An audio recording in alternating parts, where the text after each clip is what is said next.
মুসলমান ভাইরা রে আমার, ওই যে ফেরাউন নমরুদের ইতিহাস শুধু শুনছে, জীবনে কোনোদিন তাদের পরিণামের কথা চিন্তা করে নাই। ফেরাউন চাইছিল মুসা আলাইহিস সালামকে শেষ কইরা ফেলাইব, আল্লাহ পাক চাইলেন মুসারে বাঁচাইব।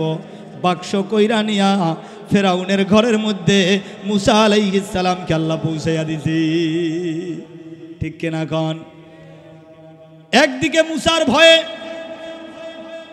সমস্ত ফেরাউনের প্রশাসন মুসা আলাইহিস সালামকে খোঁজে, আর একদিকে রব্বুল আলামিন মুসাকে ফেরাউনের বাড়িতে নিয়ে হাজির করলেন। তার তত্ত্বাবধানে মুসা আলাইহিস সালামের মায়ের দুধ রব্বুল আলামিন খাওয়াইলেন। ফেরাউনের পয়সা ফেরাউনের পুলিশ পাহারা দেয়। কে পাহারা দেয়? ফেরাউনের পুলিশ পাহারা দেয়। ঠিক কিনা বলেন আমার ভাইয়েরা? এতদিন পুলিশ পাহারা দিছে মুসা নবীরে মারার জন্য, এখন পুলিশ পাহারা দেয় মুসা নবীর হেফাজতের জন্য। এটা কি আমাদের জন্য একটা শিক্ষা না? মুসলমান ভাইরারে আমার, গভীর মনোযোগে কথাগুলো শুনতে হবে। হযরতে মুসা নবিয়্যিনা আলাইহিস সালাতু ওয়াস সালাম ফেরাউনের ঘরে লালন পালন হইলেন, বড় হইলেন।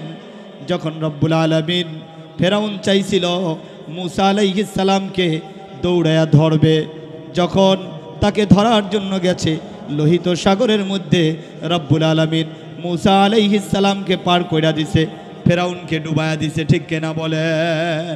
চাইছিল মুসা নবীরে ধ্বংস করার জন্য, নিজেই ধ্বংস হয়ে গেছি।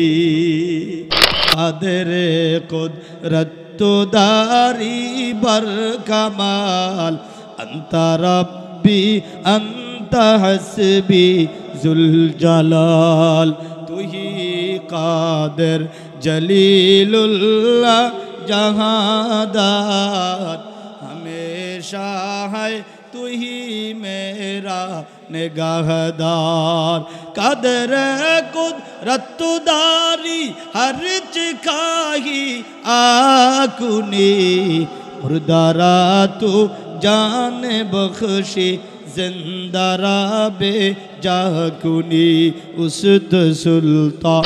मुसलमान भाईरा रे आमार, रब्बुल आलामीन शुधु मुनाफिकदेर ব্যাপারে সূরা দেন নাই। রব্বুল আলামিন পবিত্র কোরআনুল কারীমের মধ্যে সূরাতুল মুমিনুন, মুমিনদের ব্যাপারে রব্বুল আলামিন সূরা নাজিল করেছেন। সুবহানাল্লাহ বলেন। 18 নম্বর পারা, 18 নম্বর পাড়ায় দিলেন সূরাতুল মুমিনুন, 28 নম্বর পাড়ায় দিলেন সূরাতুল মুনাফিকুন। শুধু তাই নয়, মুমিনদের সূরা দিলেন 18 নম্বর পাড়ায়, সূরার নাম হলো সূরাতুল মুমিনুন। 28 নম্বর পাড়ায় সূরা নাজিল করলেন, সূরার নাম হলো সূরাতুল মুনাফিকুন। 30 নম্বর পাড়ায় সূরা দিলেন, সূরার নাম হইল সূরাতুল কাফিরুন। তাহলে আল্লাহ পাক মুমিনদের ব্যাপারেও সূরা নাজিল করলেন, আল্লাহ পাক মুনাফিকদের ব্যাপারেও সূরা নাজিল করলেন, রব্বুল আলামিন কাফিরদের ব্যাপারেও সূরা নাজিল করলেন। এবার বলেন তো দেখি, রব্বুল আলামিন 3 শ্রেণীর নামে 3টা সূরা নাজিল করলেন। আমাদের সূরার নামটা হলো সূরাতুল মুমিনুন, কারণ আমরা কাফেরও নই, আমরা মুনাফিকও নই, আমরা হলাম মুমিন। আমরা কি বলেন? আমরা হইলাম ইমানদার, আমরা মুমিন। এজন্য রব্বুল আলামিন সূরাতুল মুমিনুনের শুরুতেই বললেন, কদ আফলাহাল মুমিনুন। হে নবী, আপনার কাছে মুমিনদের ব্যাপারে যেই সূরা দিলাম, সূরার শুরুতেই মুমিনদের সার্টিফিকেট দিয়া দিলাম, কদ আফলাহাল মুমিনুন, মুমিনগণ সফলকাম হয়ে গেছি। মুমিনদের সফলতার ব্যাপারে রব্বুল আলামিন সূরার শুরুতেই বললেন, কদ আফলাহাল মুমিনুন, মুমিনগণ সফলকাম হয়েছে। কোন মুমিন? ও আমার প্রিয় ভাই, সব মুমিন সফল কাম নয়, সবাই সফল কাম নয়। ঠিক কিনা কন? নাম দিলেই হয় না। এই যে মুসলমান ভাইরা রে আমার, দেখলাম পত্রিকায় গত 2 দিন আগে পত্রিকায় দেখলাম মন্ত্রণালয় নাকি 2 জন ভুয়া মুক্তিযোদ্ধা তারা নাকি স্যালেন্ডার করেছে। আমরা মুক্তিযোদ্ধা ছিলাম না, আমরা বেতন ভাতা সরকার থেকে খাইছি, অন্য কোনো সুবিধা নেই নাই। আমরা সারেন্ডার করলাম। মুসলমান ভাইরারে আমার, তাহলে বোঝা গেল ওনার নাম দিছে মুক্তিযোদ্ধা, আসলে মুক্তিযোদ্ধা নয়, নিজেরাই স্বীকার করলো। নাম দিল আলেম, কিন্তু প্রমাণ হয়ে যায় কাজে কর্মে আসলে উনি আলেম কিনা। নাম দিল ভদ্রলোক, প্রমাণ হয়ে যায় কাজে কর্মে আসলে উনি ভদ্রলোক কিনা। এক রকমের নাম দিলেই হয় না, কাজ দেখা মানুষ বিবেচনা করে, ঠিক কিনা বলে। সুতরাং আপনি মোমেনের নাম দিলেই হবে না, আমি মুমিন নাম দিলেই হবে না, আমি মুসলিম নাম দিলেই, প্রিয় ভাইয়েরা আমার, নাম দিলেই চলবে না। মুমিনের কোয়ালিটি আছে, মুমিন হওয়ার জন্য কিছু কাজ আছে, মুমিন হওয়ার জন্য কিছু গুণের দরকার আছে না নাই? কথা বলেন, কথা বলেন। কত ভুয়া মানুষ আছে দুনিয়ার মধ্যে, ভুয়া বলতে তার পদ পদবী ভুয়া। ভুয়া ডাক্তার আছে না নাই? ভুয়া মুক্তিযোদ্ধা আছে না নাই? কথা বলিয়েন। আরে এত ভয় পান কেন? কথা তো আমি বলছি। এত ভয় পাইলে তো দুনিয়া করা যাবে না। কিসের ভয় পান আপনি? আল্লাহকে ভয় পান না, দুনিয়ার মানুষকে ভয় পান। হ্যাঁ, তার চেয়ে আল্লাহকে ভয় পান। দুনিয়ার কেউ কিচ্ছু করতে পারবে না, ঠিক কিনা বলে? দুনিয়ায় কারো কিছু করার ক্ষমতা নাই, পৃথিবীর কেউ কিচ্ছু করতে পারবে না যদি আল্লাহ পাক কারো ক্ষতি না করে। সাময়িক সময়ের জন্য চোখের মধ্যে দেখবে যে আমি ক্ষতি করছি, আসলে ওই যতটুকুন ক্ষতি করেছে তার চেয়ে কয়েক গুণ বেশি উপকার হয়ে আল্লাহ পাক চাইলে ফিরে আসবে, ঠিক কিনা বল? মুসলমান ভাইরারে আমার, এই কথাটা আমার নয়, কথাটা আমার নয়, ভালো করে বুঝবেন। আল্লাহ পাক রব্বুল আলামিন বলেছেন, আল্লাহর হাবিব সরওয়ারে কায়নাত বলেছেন, রাসূল পাক সাল্লাল্লাহু আলাইহি ওয়াসাল্লাম বলেন, হাদিসটা শোনেন, লা ইন ইজতামাআতিল ইনসু ওয়াল জিন্নু আলা আন ইয়ানফাউকা বিশাইইন লাম ইয়ানফাউকা ইল্লা বিশাইইন কদ কাতাবাহু আল্লাহু লাকা ওয়া লা ইন ইজতামাআতিল ইনসু ওয়াল জিন্নু আলা আন ইয়াদুররুকা বিশাইইন লাম ইয়াদুররুকা ইল্লা বিশাইইন কদ কাতাবাহু আল্লাহু লাকা। দো জাহানের নবী, আপনার আমার নবী, প্রিয় নবী মুহাম্মদুর রাসূলুল্লাহ সাল্লাল্লাহু আলাইহি ওয়াসাল্লাম ফরমান, লা ইন ইজতামাআতিল জিন্নু ওয়াল ইনসু, খুব মনোযোগ দিয়ে শোনেন, যদি এই পৃথিবীর সমস্ত জিন জাতি, সমস্ত মানব জাতি যদি এক হয়ে যায়, কির উপরে? আলা আইয়ানফাউকা, এই কথার উপরে যে তোমার একটু উপকার করবে। এই তোমার একটু উপকার করতে গিয়া পৃথিবীর সমস্ত মানুষ একত্র হয়েছে, সমস্ত জিন একত্র হয়েছে, সরকারি দল আর বিরোধী দল নাই, সবাই একমত লোকটার উপকার করব। আল্লাহর রাসূল বলেন, লাম ইয়াদুররুকা ইল্লা বিশাইইন কদ কাতাবাহুল্লাহু লাকা। অতটুকুন উপকার সবাই মিলে করতে পারবে যতটুকুন উপকারের ব্যাপারে আল্লাহ চাইবেন। সুবহানাল্লাহ বলেন, লাম ইয়াদুররুকা ইল্লা বিশাইইন কদ কাতাবাহুল্লাহু লাকা। আল্লাহ পাক তোমার জন্য যতটুকুন উপকার রেখেছেন অতটুকুনি উপকার হবে, এর বেশি কেউ করতে পারবে না।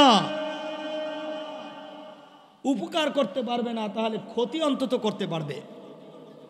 সবাই মিলে আমার ক্ষতি করতে পারবে, কি বলেন? কথা বলেন, পারবে? ক্ষতি করার মালিককে, উপকার করার মালিককে, আরো জোরে বলেন। সুতরাং কেউ আমার ক্ষতি করতে পারবে না। বিশ্বনবী বললেন, ওয়ালা ইন ইজতামাআতিল জিন্নু ওয়াল ইনসু আলা আন ইয়াদুররুকা, যদি সমস্ত জিন আর ইনসান একত্র হয়ে যায় তোমার কোনো ক্ষতি করার জন্য, লাম ইয়াদুররুকা ইল্লা বিশাইইন কদ কাতাবাহুল্লাহু লাকা, অতটুকুন ক্ষতি করতে পারবে যতটুকুন আল্লাহ তোমার জন্য ক্ষতি লিখে রেখেছে। আল্লাহ চাইলে মানুষের ক্ষতি করবে, আল্লাহ চাইলে উপকার করবে। মানুষ কারো উপকারও করতে পারে না, মানুষ কারো ক্ষতিও করতে পারে না। তাহলে বলবেন, হুজুর মানুষ যদি কারো উপকার আর ক্ষতি করতে না পারে, তাহলে উপকার করার জন্য কেন বলা হয়েছে? উপকার করলে কেন সবের কথা বলা হয়েছে? আমি তো বললাম, উপকার অতটুকুন করা যাবে যতটুকুন লিখে রেখেছেন আল্লাহ। যতটুকুন আল্লাহ পাক লাইখা রাখছেন ওইটুকুন উপকার মানুষ করতে পারবে, এর বেশি করতে পারবে না। মুসলমান ভাইরা রে আমার, দেখেন না বিগত দিনে কত মানুষকে ক্ষতি করতে চাইল, না না ক্ষতি হয় নাই, ক্ষতি হয় নাই। যারা ক্ষতি করতে চেয়েছে এখন দেখা যায় তাদেরই ক্ষতি হয়ে গেছে। মুসলমান ভাইরা রে আমার, ফেরাউন চাইছিল মুসারে ক্ষতি করার জন্য, পারে নাই। পারছে নাকি বলেন? মুসলমান ভাইরা রে আমার, আজকেও পড়াইলাম, আজকে কাসাসুন নবিয়্যিনের মধ্যে পড়াইলাম। ফেরাউন চাইছিল মুসা নবীকে হত্যা করবে, 20,000 বাচ্চাকে হত্যা করেছে এক মুসাকে হত্যা করার জন্য। সব জায়গায় প্রশাসনের লোক লাগায় দিছে, ওই মুসা নামক বাচ্চাটাকে হত্যা করা লাগবে। আল্লাহ পাক চাইলেন মুসা নবী আলাইহিস সালামকে বাঁচাইবেন। আমার আল্লাহ চাইলেন মুসাকে দ্বারা ফেরাউনকে দিনের দাওয়াত দেওয়াইবেন। চাইছিল ক্ষতি করতে, জবেহ করার জন্য। সারা দেশের মধ্যে বাচ্চা যাদের ঘরে জন্ম হয় ওই বাচ্চাগুলো মাইরা ফালানোর জন্য ফেরাউন বলছিল। দুঃখ লাগে একটা জিনিস, এখানে অনেক শিক্ষিত ভাইরা আছেন, রাজনীতিবিদ ভাইরা আছেন, জেনারেল শিক্ষিত ভাইরা আছেন, আমরাও কিছু পড়াশোনা আলহামদুলিল্লাহ আপনাদের দোয়ার বরকতে আল্লাহ পাক আমাদেরকেও কিছু পড়াশোনা করার তৌফিক দান করছে। যখনই আমরা কোনো মাহফিলে কোনো একটা উদাহরণ দেই, তখনই আমাদের কিছু ভাইয়েরা তারা না বুঝে, তারা মনে করে যে এটা বুঝি হুজুর আমাদের বদনাম বলল। আমাদের রাজনীতিবিদ, আমাদের শিক্ষিত, আমাদের সমাজের মানুষগুলো যদি ওই মুসা, ওই ফেরাউন, ওই নমরুদ, ওই হামান, ওই সাদ্দাত, ওই কারুন, ওই আবরাহা, ওই আবু জাহাল, উতবা, শাইবা, এদের ইতিহাসগুলো যদি পড়তো, আমার মনে হয় না কোনো নেতার হাতে হ্যান্ডকাপ লাগতো বাংলাদেশে, তারা সবাই আদর্শবান হয়ে যেত। ঠিক কিনা বলেন? দুঃখজনক হলো যখনই আমরা বলি, রাষ্ট্রীয় কোনো উদাহরণ দেই, ফেরাউনের জুলুমের কথা বলবেন, খুব মজা লাগে। নমরুদের জুলুমের কথা বলবেন, খুব ভালো লাগে। হাসিনার জুলুমের কথা কইবেন, এখন আর ভালো লাগে না। হ্যাঁ হুজুর, ফেরাউনেরটা কোন অসুবিধা নাই, নমরুদেরটা কোন অসুবিধা নাই, সাদ্দাতেরটা বলেন অসুবিধা নাই, হামান কারুনেরটা বলেন অসুবিধা নাই। আমাকে দেশের টাকা বিদেশে পাচার করে দেশটারে যে ফুটা বানায় দিতে, ওইটা কইেন না, হেলে রাজনীতি হয়ে যাবে। এখন এই 24 সালেও এসে মাহফিলে আমাদেরকে বলে হুজুর রাজনীতি আলাপ কইরেন না। আমরা রাজনীতি আলাপ যদি ছেড়ে দেই, তোমরা কেউ বাড়ি ঘুমাইতে পারবা না, কারণ তোমরা আকাম কুকাম বেশি করে করবা, পুলিশ তোমাকে ধরে লয়ে যাব।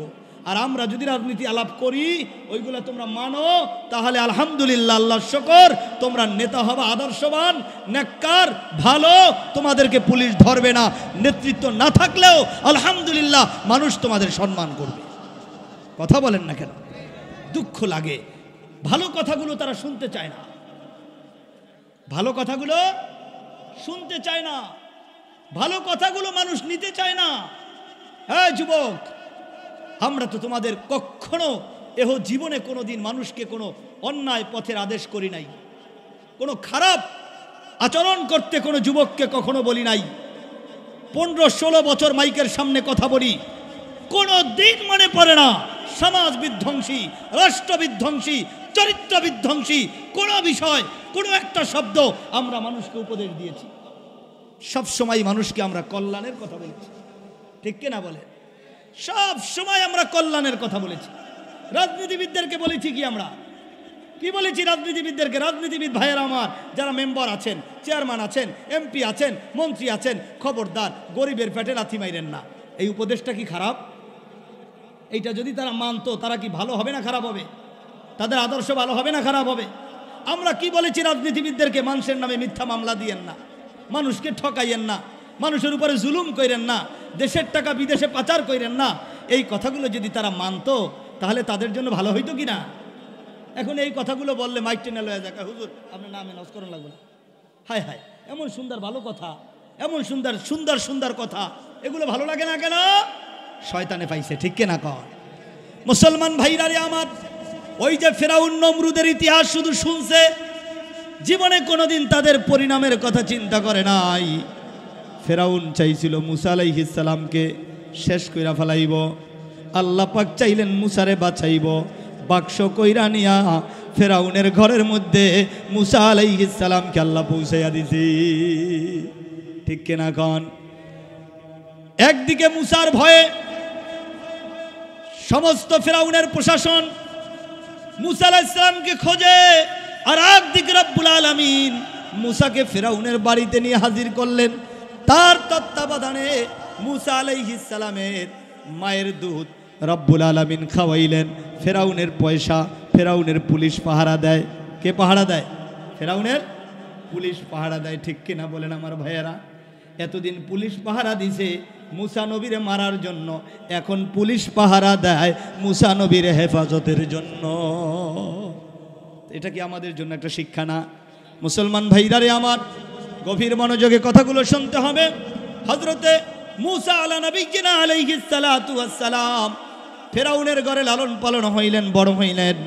যখন রব্বুল আলামিন, ফেরাউন চাইছিল মুসা আলাইহিস সালামকে দৌড়ায়া ধরবে, যখন তাকে ধরার জন্য গেছে লোহিত সাগরের মধ্যে রব্বুল আলামিন মুসা আলাইহিস সালামকে পার কইরা দিছে, ফেরাউনকে ডুবায়া দিছে। ঠিক কিনা বলে? চাইছিল মুসা নবীরে ধ্বংস করার জন্য, নিজেই ধ্বংস হয়ে গেছি। ঠিক না আমার ভাইয়েরা? আবরাহা চাইছিল কাবাঘর ধ্বংস করার জন্য, হ্যাঁ, হস্তি বাহিনী নিয়ে এই যে বাইতুল্লাহ কাবাঘর ধ্বংস করার জন্য আবরাহা চাইছিল, কিন্তু আল্লাহ পাক আবরাহারে ধ্বংস করে দিয়েছে। কাবাঘর এখনো আসে না, নাই চাইলেই কেউ পারে না, আল্লাহ যদি না চায়। এই বিশ্বাসটা আপনাদের হয়েছে? আবার দেখেন, যখন হযরতে মুসা আলাইহিস সালাম ফেরাউনের কাছে দাওয়াত নিয়ে আসলো, যখন লাঠি জমিনের মধ্যে ফালাইল, ফাইদা হিয়া হাইয়াতুন তাসআ, সাপ চলতে শুরু করলো। সবাই মনে করলো এটা বুঝি জাদু। ফেরাউন তার সবাইকে বুঝাইয়া দিল এটা জাদু, এটা তোমরা বিশ্বাস করো না। তাহলে এই মুসার জাদুকে বন্ধ করতে হবে। মুসা যদি এই জাদু দেখায়, এগুলো তো কোরআনের আয়াত, এগুলো তো কোরআনের ঘটনা। মুসলমান যদি কোরআনের ঘটনা থেকে শিক্ষা না নেয়, তাহলে আর কবে শিক্ষা নেবে? ফেরাউন চাইছিল মুসা আলাইহিস সালামের এই মুজিজাকে জাদুর নামে চালায়া দিবে। কি নামে চালায়া দিবে? জাদুর নামে। যেমন আমাদেরকে বিগত দিনে সন্ত্রাস বানায় রাখছে না একদল। আমাকে কইছে, আমি আমার মনে আছে আজও, দুঃখে চোখে পানি আসে। আমি মাওয়াঘাট থেকে মাদারীপুর মাহফিলে যাচ্ছি, বিগত সরকারের প্রশাসন ব্যাগ খুলে জামা কাপড়গুলো ছুঁড়ে ওই ঘাটের মধ্যে ফালায়া দিছে। হুজুর বোম আছে আপনার ব্যাগে। আমাদেরকে বানাইছে বোমাবাজ, আমরা ব্যাগে বোম লইয়া ঘুরি। নাউজুবিল্লাহ বললেন না? হ্যাঁ বললেন না নাউজুবিল্লাহ? বোম তো জীবনে আজ পর্যন্ত আমি দুই চোখেই দেখি নাই। বোম কি জিনিস? আমার ব্যাগে বলে বোম। তাও তো কাপড় চোপড় তো একটু সুন্দরভাবেও নাড়ানো যায়, কাপড়গুলো এরকমের ছুঁড়া ফালাইয়া দিয়া বোম খুঁজে কিছুই নাই। হুজুর জানগা, আই এম সরি। অপমান, অপদস্থ ওলামা ইকরামকে কম করা হয় নাই। ওলামা ইকরামকে জঙ্গি ট্যাগ দেওয়া হয়েছে, ওলামা ইকরামকে সন্ত্রাস, ওলামা ইকরামকে নানাভাবে ইসলাম উফিয়া ছড়িয়ে আলেম ওলামাদেরকে মানুষের সামনে ষড়যন্ত্র করে খারাপ বানানোর চেষ্টা করা হয়েছে। কিন্তু আল্লাহ যাদের ইজ্জত বাড়িয়ে দেয়, সারা দুনিয়া মিলেও তাদের ইজ্জত নষ্ট করতে পারে না। ঠিক কিনা বলেন ভাইরা আমার? যেই মামুনুল হককে গ্রেফতার করে কোর্টে হাজিরার জন্য শত শত পুলিশ বিভিন্ন জায়গার থেকে আনা হইতো, আমরা দেখেছি মোবাইল ভিডিওতে যে মামুনুল হক সাহেবকে আজকে কোর্টে হাজির করা হবে। শয় শয় পুলিশ চতুর্দিকে যাকে অপমান করতে চিন্তা করা হয়েছিল, অপদস্থ করতে চেয়েছিল। 5 তারিখে প্রশাসনের চিফ, তারপরে আর্মির চিফ মামুনুল হককে ফোন করে ক্যান্টনমেন্টে দাওয়াত করেছে। ঠিক কিনা বলে? যাকে তোমরা চাইছিলা খারাপ বানাতে, রাষ্ট্রের সর্বোচ্চ জায়গা থেকে তাদেরকে অভ্যর্থনা দেওয়া হয়, তাদেরকে ডাকা হয়। ইজ্জত আল্লাহ যদি বাড়িয়ে দেয়, পৃথিবীর কোনো শক্তি নাই তার ইজ্জত কমিয়ে দেয়। ঠিক কিনা? এটা শুধু আমার আপনার জন্য নয়, সবার জন্য। আল্লাহ যদি কারো ইজ্জত বাড়ায়, মানুষ ষড়যন্ত্র করে আপনার ইজ্জত কমাতে পারবে না। ঠিক কিনা বলেন মুসলমান ভাইরারে আমার? ফেরাউন চাইল হযরতে মুসা নবীর এই যে মুজিজা, আল্লাহ প্রদত্ত মুজিজা, এটা বন্ধ করে দিবে। এটা জাদু বইলা চালায় দিছে। এটা কি জাদু না মুজিজা? কথা বলেন একটু, জাদু না মুজিজা? ফেরাউন কি বইলা চালায় দিল? জাদু। স্পষ্ট কোরআন শরীফে আয়াত আসছে, যেহেতু জাদুকর মুসার এটা জাদু, তোমরা মাইনো না। তাহলে জাদু বন্ধ করার জন্য এই মিশরের মধ্যে জাদুকর আছে, রাষ্ট্রীয়ভাবে ঘোষণা দেওয়া হলো এই জাদুকরকে ঠেকানোর জন্য জাদুকর যারা আছো মিশরের সবাই চলে আসো। দিন একটা ধার্য করা হলো, অমুক দিনে আমরা সবাই উপস্থিত থাকব। মুসা তার জাদু দেখাবে ফেরাউনের ভাষায়, আর মিশরের জাদুকরেরাও জাদু দেখাবে। যে যাকে হারাইতে পারে, যে যাকে হারাইতে পারে আর জিতাইতে পারে, এটা ওই দিন দেখা যাবে। তোমারটা সত্য না মিথ্যা সেদিন বোঝা যাবে। হযরত মুসা আলাইহিস সালাম বললেন, ঠিক আছে আমি রাজি। জাদুকর দাওয়াত দিল, মুসা না ফেরাউন? দাওয়াত দিছে কে? এক এক করতে করতে ৭০,০০০ জাদুকর একত্র হয়েছে। কত হাজার? মুসা আলাইহিস সালাম দাওয়াত দিলে ৭০,০০০ লোক আইতো? ৭০,০০০ জাদুকর মুসা আলাইহিস সালামের দাওয়াতে কি আসতো? ফেরাউন্নারে দিয়ে আল্লাহ দাওয়াত দেওয়া হয়েছে। ফেরাউন দাওয়াত দিয়া পুরো মিশরের সব জাদুকর একত্র কর। আমার পয়গম্বরের এমন জনশক্তি নাই, আমার পয়গম্বরের এমন শক্তি নাই, এই ৭০,০০০ জাদুকর একত্র করব। তুই জাদুকর একত্র কর, পরেরটা আমি দেখতাছি, ঠিক না? জাদুকর একত্র হয়ে গেল। সবাই প্রশ্ন করলেন, ও মুসা, আপনি জাদু আগে দেখাইবেন নাকি আমরা আগে দেখাবো? মুসা আলাইহিস সালাম বললেন, ভাই তোমরা তো সংখ্যায় অনেক বেশি, তোমরাই আগে দেখা। বাল আলকুহা, তোমরাই আগে জাদু দেখাও। তখন তারা ফাআলকাউ হিবালাহুম ওয়া ইসিয়াহুম, তারা তাদের লাঠি এবং রশি, প্রত্যেক জাদুকরের একটা করে লাঠি আর একটা করে রশি মাটির মধ্যে ফালাইছে। আল্লাহ পাকের কোরআন বলছে তারা প্রত্যেকে দুইটা করে জিনিস, একটা লাঠি আর একটা রশি জমিনের মধ্যে ফালাইছে। ফালাইলে তাদের এই রশি আর লাঠিগুলো জাদুর দ্বারা সাপ হয়ে গেছে। কি হয়ে গেছে? তাহলে ৭০,০০০ ডাবল কত হয়? ১,৪০,০০০ সাপ ময়দানের মধ্যে কিলবিল করছে।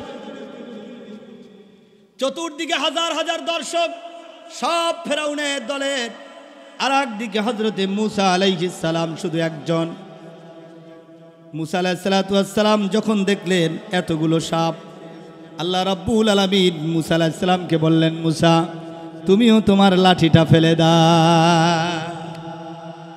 হযরতে মুসা আলাইহিস সালাম নিজের হাতে তার লাঠিটা, এই লাঠিটাকে জমিনের মধ্যে ফেলাইল।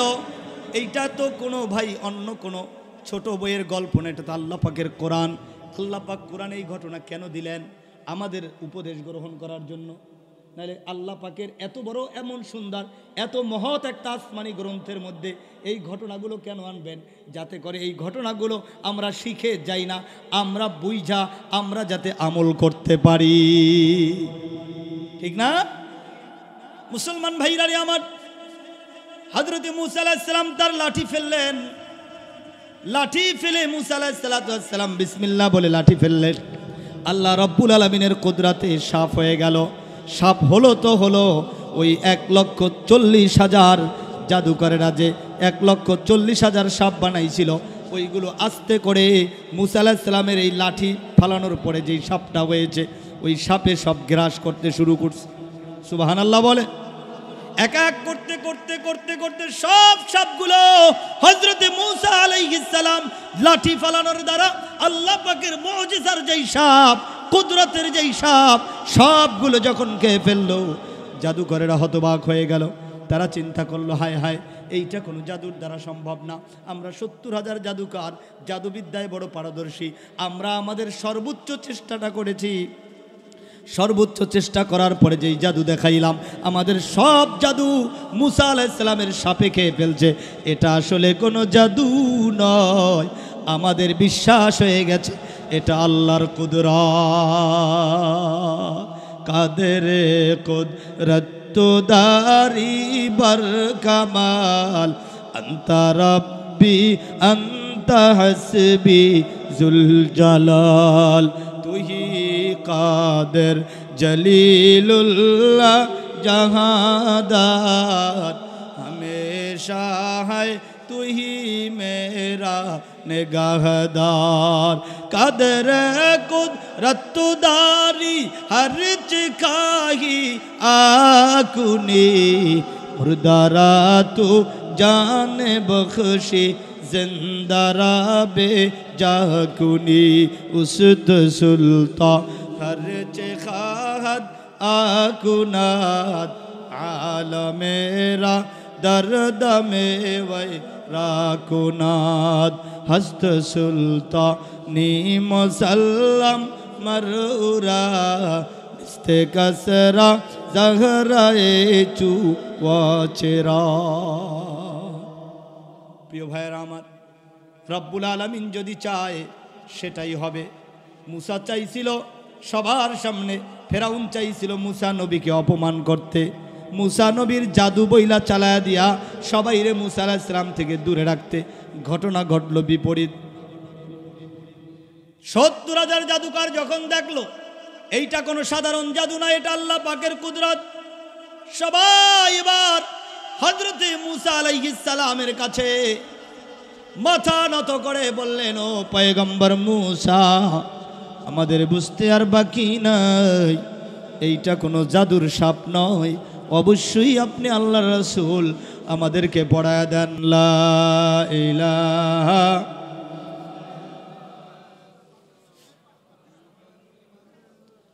৭০,০০০ জাদুকর মুসলমান হয়ে গেল। সুবহানাল্লাহ বলেন।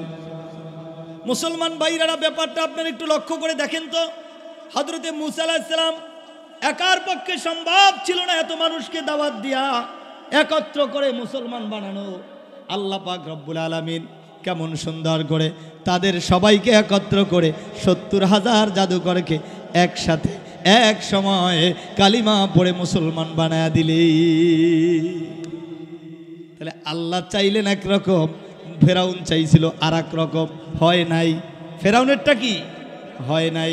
মুসলমান ভাইরা রে আমার, এজন্য সবসময় ইয়াকিন রাখবেন, বিশ্বাস রাখবেন, পৃথিবীর মানুষ কোনো ক্ষতি করতে পারে না, সাময়িকভাবে কিছু বিপদে ফেলতে পারে, তাও আল্লাহ যতটুকুন চান, আল্লাহ যতটুকুন চান এর বাহিরে না। আল্লাহ ওইটুকুন বিপদ আপনার জন্য লিখে রাখছিল, এই জন্য ওইটুকুন হয়েছে, না হয় মানুষের কোনো সাধ্য না। আল্লাহ আমাদেরকে বোঝার তৌফিক দান করে বলেন আমিন।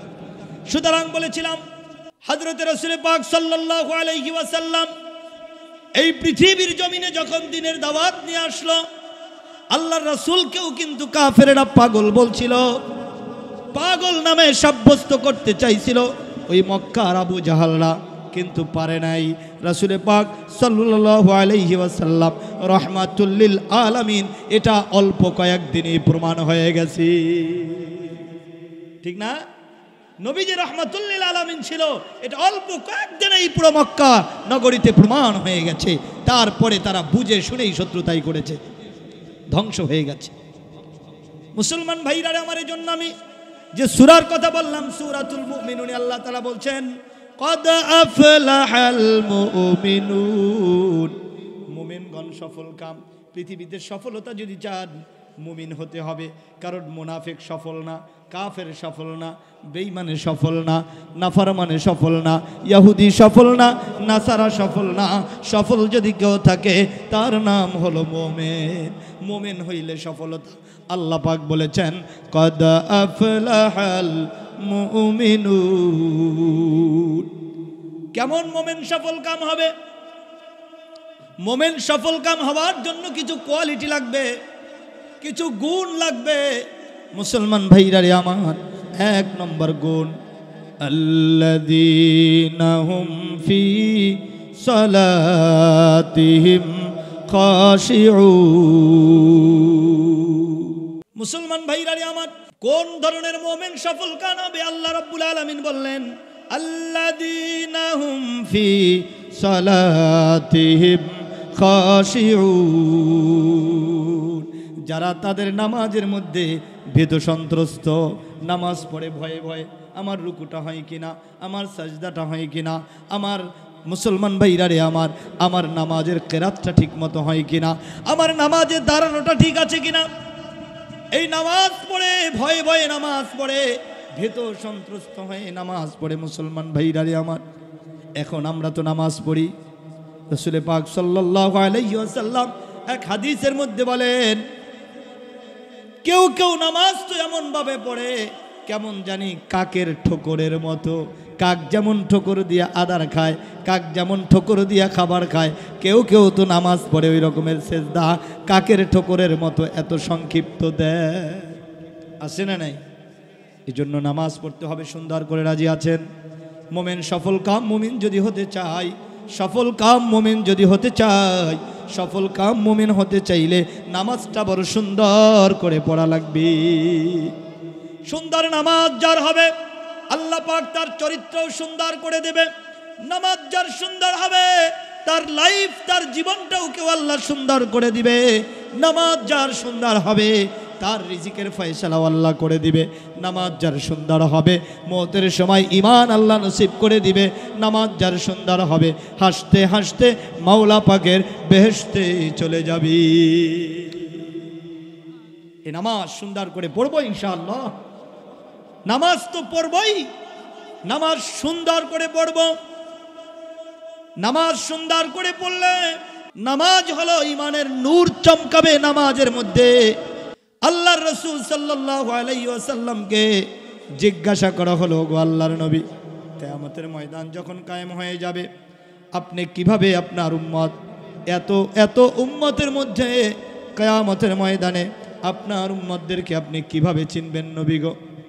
আল্লাহ রাসূল বললেন, শোনো, তোমাদের কারো ঘোড়ার পাল যদি থাকে, ঘোড়ার পালের মধ্যে দুই একটা চান কপালে ঘোড়া যদি থাকে, চান কপালে ঘোড়া বুঝেন? মানে রং এক রকমের, আবার কপালের মধ্যে ভিন্ন একটা সাদা। চান কপালে ঘোড়ার বাচ্চা যদি তোমাদের কারো ঘোড়ার পালের মধ্যে থাকে, বলো তো তোমরা সেটাকে চিনতে অসুবিধা হয় কিনা, চিনে বের করতে পারবা কিনা? সাহাবাই কেরাম বললেন, গো আল্লাহর রাসূল, চান কপালে ঘোড়া যদি থাকে 1000টা ঘোড়ার মধ্যে থেকে বাইসা আনা সম্ভব।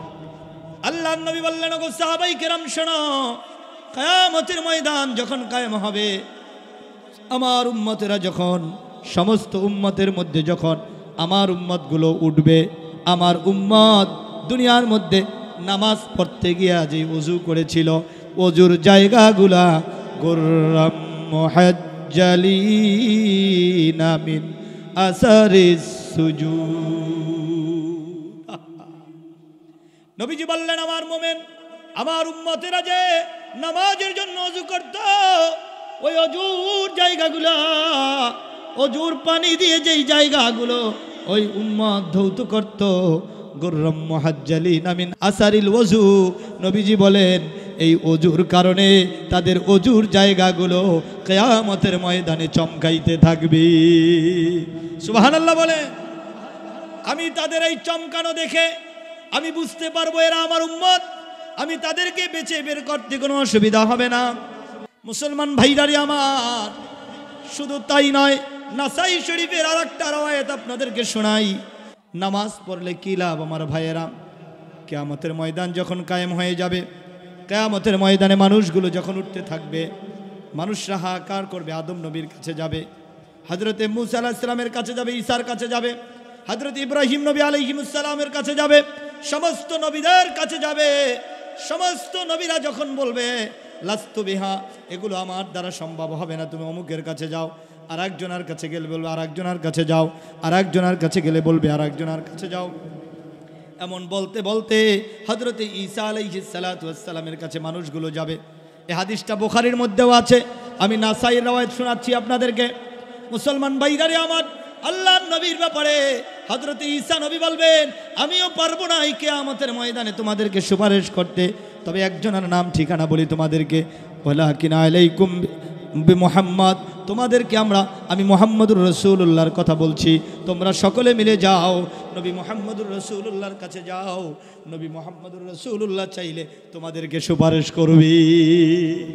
সুবহানাল্লাহ বলেন। কোন নবীর উম্মত হয়েছে যুবক ভাই? সেই রাসূলের আদর্শ মানতে ভালো লাগে না, সেই আদর্শ অনুযায়ী চলতে ভালো লাগে না।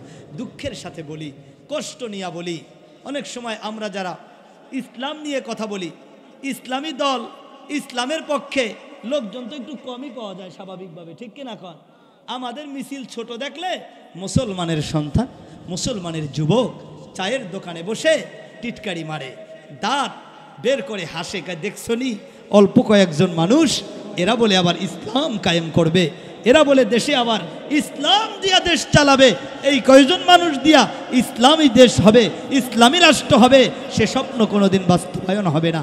আমি দুঃখ করে বলি, এখানে যারা উপস্থিত আছেন আপনারা আমরা সবাই মুসলমান কিনা বলেন? কথার জবাব দেন। যুবক, তোমার মতো মুসলমান এই এলাকার মধ্যে হাজার হাজার থাকতে ইসলাম দেশে কায়েম হবে না কেন? জবাব দাও। লক্ষ লক্ষ মুসলমান বাংলাদেশে থাকতে কোরআন দিয়ে দেশ চলবে না কেন? জবাব চাই তোমার কাছে। আমার কাছে তুমি কেন জবাব চাও? আমি তোমার কাছে জবাব চাই। তুমি একজন মুসলিম, আমি একজন মুসলিম, সবাই আমরা মুসলিম, সবার আমাদের সংবিধান হলো আল কোরআন। তাহলে আমরা এত মুসলমান থাকতে কোরআন আমাদের দেশে সংবিধান হবে না কেন? এ জবাব যদি আল্লাহ চায়, আমার একার কাছে চাইবে? একার কাছে চাইবে নাকি না সবার কাছে চাইবে? তাহলে বলো তো, আমরা সবাই মুসলমান থাকতে এই কোরআন শরীফটাকে আমরা পার্লামেন্টে নিতে পারতেছি না কেন? এখানে দোষ কি শুধু হুজুরদের না, আমাদেরও আছে? কথার বুঝছেন কি না? কষ্ট পাইলেন কথায়? এই কথায় কষ্ট পাইলে আমার কিছু করার নাই। আমরা সবাই মুসলিম, তাহলে ইসলামে দলে লোক কম কেন? আমরা সবাই মুসলমান, তাহলে কোরআনের পক্ষে লোক কম কেন? আমরা সবাই মুসলমান, তাহলে ইমানের পক্ষে লোক কম কেন? আমরা সবাই মুসলমান, তাহলে নবীকে গালি দিলে মিছিলের মধ্যে লোক কম হয় কেন? আর তুমি টিটকারি দাও কেন? তাহলে তুমি কোথায়? ঠিক কিনা? প্রিয় ভাই, তুমি যে আমাকে হাসতেছো, তুমি আসলেই তো দল ভারী হয়ে যায়। কথা কয় না?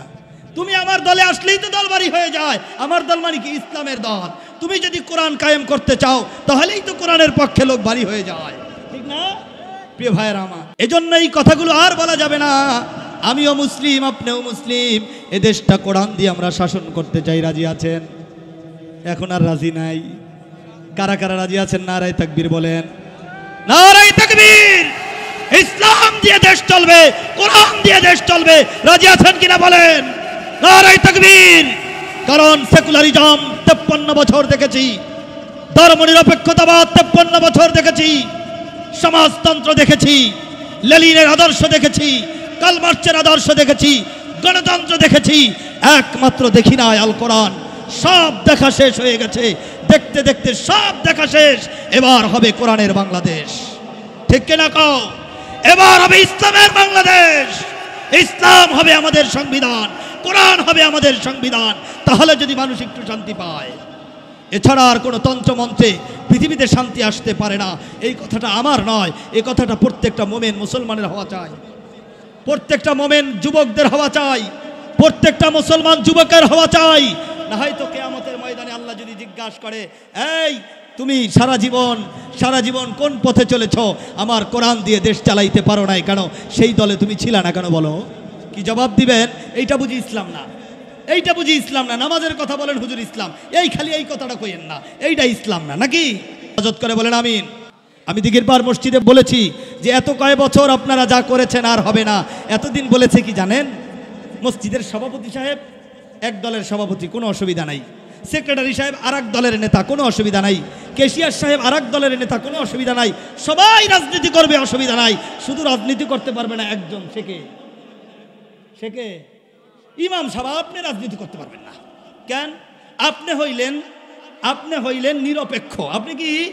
কারণ মসজিদ হইল নিরপেক্ষ জায়গা। তাহলে নিরপেক্ষ জায়গায় আপনি পক্ষপাতী এক দলের সভাপতি হইয়া আপনি সভাপতি হইলেন কিভাবে? নিরপেক্ষ জায়গায় আপনার মতো পক্ষপাতী লোক সভাপতি হইল কেমনে? তা আপনি যদি এক দলের সভাপতি হইয়া মসজিদের সভাপতি হইতে অসুবিধা না হয়, আপনি রাজনীতি করবেন, ক্যাশিয়ার হইতে অসুবিধা নাই। আপনি রাজনীতি করে সেক্রেটারি হইতে অসুবিধা নাই। অসুবিধা বাদে শুধু ইমাম সাহেবের। এ মানুষ না, এ বাংলাদেশের নাগরিক না। হুজুর আপনি খালি রাজনীতি করতে পারবেন না। আমি গত 2-3 জুমা আগে বলেছি, আমি রাজনীতি করব। মনে চাইলে ইমামতিতে রাখেন, মনে চাইলে না রাখেন, এমন ঠেকা পড়ে নাই। ইমামতি করেই খাইতে হইব। আল্লাহ পাক যে যোগ্যতা দিয়েছে, তোমরা পারলে আমরাও পারি, ঠিক কিনা? এখন থেকে আর এই বৈষম্য চলবে না। মসজিদের সভাপতি যদি রাজনীতি করে, ইমাম সাহেব রাজনীতি করবে। সেক্রেটারি রাজনীতি করলে ইমামও রাজনীতি করবে। এখন থেকে আর উলামায়ে কিরামদেরকে রাজনীতির বাহিরে রাখা যাবে না, ঠিক কিনা বলো? কারণ উলামায়ে কিরাম জাতির শ্রেষ্ঠ সন্তান। ওরা যদি রাজনীতি অঙ্গনে আসে, পুরো রাজনীতির চেহারা পাল্টে যাবে ইনশাআল্লাহ। সুতরাং আসুন আমরা ইসলাম দিয়ে দেশ চালাবো। রাজি আছেন ইনশাআল্লাহ? আমি কোনো দলের পক্ষে টক্ষ বুঝি না। আমরা মুসলমান, কোরআন আমাদের সবার, ইসলাম আমাদের সবার। আমি কিন্তু কোনো দলের নাম বলি নাই, ইসলামের কথা বলেছি, কোরআনের কথা বলেছি। তাতেও যদি কারো অ্যালার্জি হয় তাহলে মনে করতে হবে সূরাতুল মুনাফিকুন। হ্যাঁ, তাহলে আর সূরাতুল মুমিনুনে থাকা যাবে না, তাহলে ওই মাঝেরটা যাইতে হইব। আল্লাহ হেফাজত করে। আরো জোরে আমিন বলেন, আরো জোরে আমিন বলেন। রাগ করলেন প্রিয় ভাইয়ের আমার? কেন রাগ করবেন? আমরা তো আপনাদের শত্রু না, আমরা আপনাদেরকে পরামর্শ দেই, কোরআনের পরামর্শ। আল্লাহ আমাদেরকে বোঝার তৌফিক দান করে বলেন আমি, মানার তৌফিক দান করে বলেন আমি। তাহলে আমরা সফল মুমিন হওয়ার জন্য 1 নম্বরে আমাদের লাগবে নামাজ। কি লাগবে বলেন? পড়বো তো নামাজ ইনশাআল্লাহ সবাই। নামাজ শুধু পড়লেই হবে না, নামাজটা সুন্দর করে পড়ব। রাজি আছেন প্রিয় ভাইয়েরা আমার?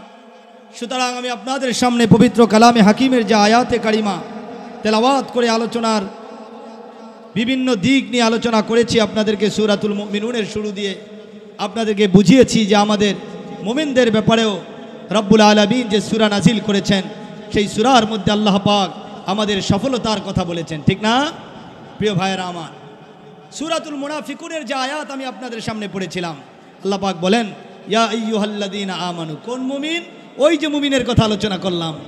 মুমিনদেরকে আল্লাহ পাক উদ্দেশ্য করে বলেন, শোনো, লা তুলহিকুম আমওয়ালুকুম ওয়ালা আওলাদুকুম আন যিকরিল্লাহ।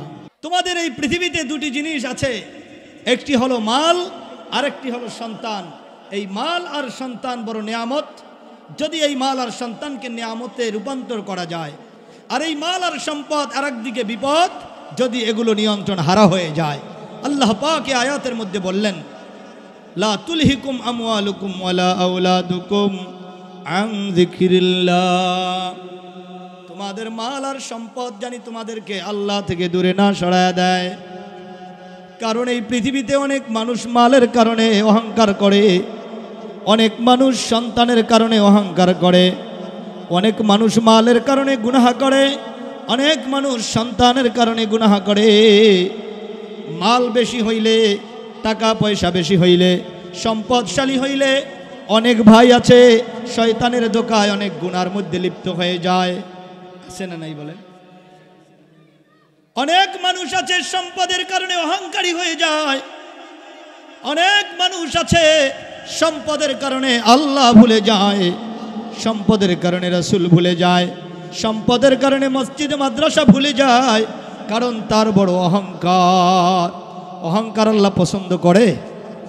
অহংকারী কি আল্লাহ কখনো পছন্দ করে না? মুসলমান ভাইরা রে আমার, এজন্য আল্লাহ বললেন, শোনো, মাল জানি তোমাকে আল্লাহ থেকে দূরে সরা না দেয়, তোমার মাল জানি আখিরাতের কাজে লাগে, তোমার মাল জানি তোমার পরকালের কাজে লাগে, তোমার মৃত্যুর পরে তোমার মাল জানি তোমার উপকারে আসে। কারো যদি সম্পদ থাকে এটা বড় নিয়ামত। যদি আল্লাহর পথে ওই সম্পদ ব্যয় করা যায়, সঠিকভাবে ব্যয় করা যায়, হালাল কাজে ব্যয় করা যায়, হারাম থেকে যদি দূরে থাকা যায়। অনেক মানুষ আছে মালকে হালালে ব্যবহার করে না, হারামে ব্যবহার করে। টাকা আছে একটা সিনেমা হল বানায়, টাকা আছে একটা গান দিয়ে দেয়, টাকা আছে কত মদ খায়। চাউল কেনার টাকা যদি না থাকতো, মদ আবার খাইতো কখন? কি বলে? ও যদি এমন গরিব থাকতো যে দুপুরবেলা কি রান্না করবে সেই চালের টাকা পকেটে নাই, তাহলে আর বিদেশি মদ তো দূরের কথা, বাংলাও কপালে জুটতো না, ঠিক না? এখন আর টাকার অভাব নাই, কি করবে? বাংলা খাইতে ভাল লাগে না, বিদেশি মদ খায়। তাহলে টাকার কারণেই তো নাকি বলেন? ও যদি ভিক্ষুক হইতো, ও যদি কালীবাড়ি বাজারে ভিক্ষা করত, মদ খাইবে তো দূরের কথা, চাল কেনার পয়সাও থাকতো না। মুসলমান ভাইরা রে আমার, তাহলে অনেক টাকার কারণে গুনাহ করে। টাকা আছে, এখন যদি আমি এই নর্মাল সর্বনিম্ন কয় টাকা দামের সিগারেট আছে?